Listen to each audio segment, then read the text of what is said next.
What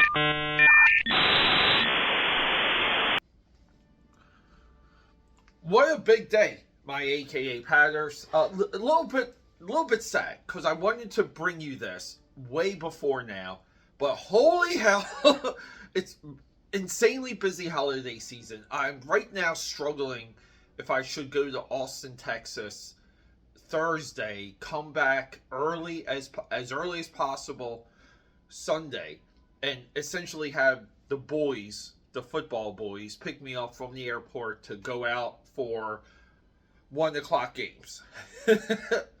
With all of that, welcome back to the channel, my AKAPAD.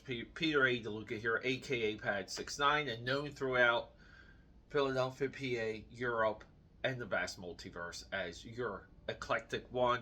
We're so eclectic here. I love Hannah Montana, and I love the original XFL, especially the team logos.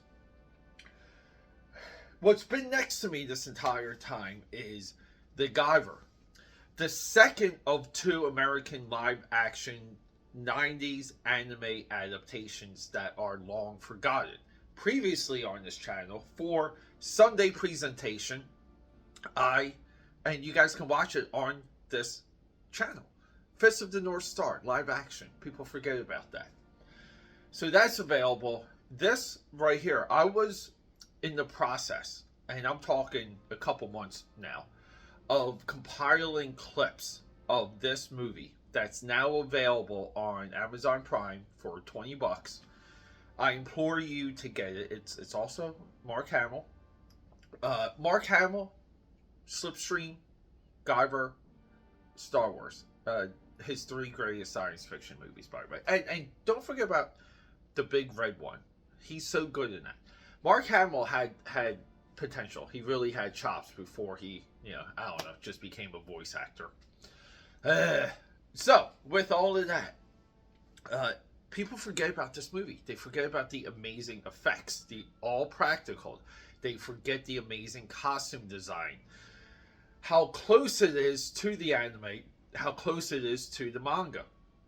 It Americanizes this crazy world envisioned at the height of Japanese animation. We're talking about a teenager, superpowers, ultra violence, love of his life, a crazy lab, crazy scientist. Like, these are, they're science fiction tropes, but more clearly in this case, they're 90s anime tropes, which makes it even better.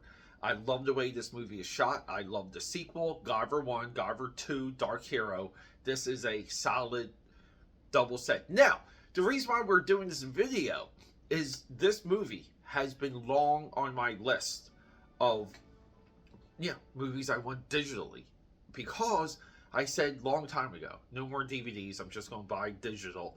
Now I have hundreds on my Amazon Prime. AKA Padders, I implore you to do it. If I could do the same with books, I would. The problem is some of these art books are best appreciated in person, and but with all of that said, my AK Padders, you have to check out this movie. If you do anything during a little bit of this holiday break, spend $20 and entertain yourself. Go back to a time where I hate to say it, where entertaining the audience was prime for a lot of these movies.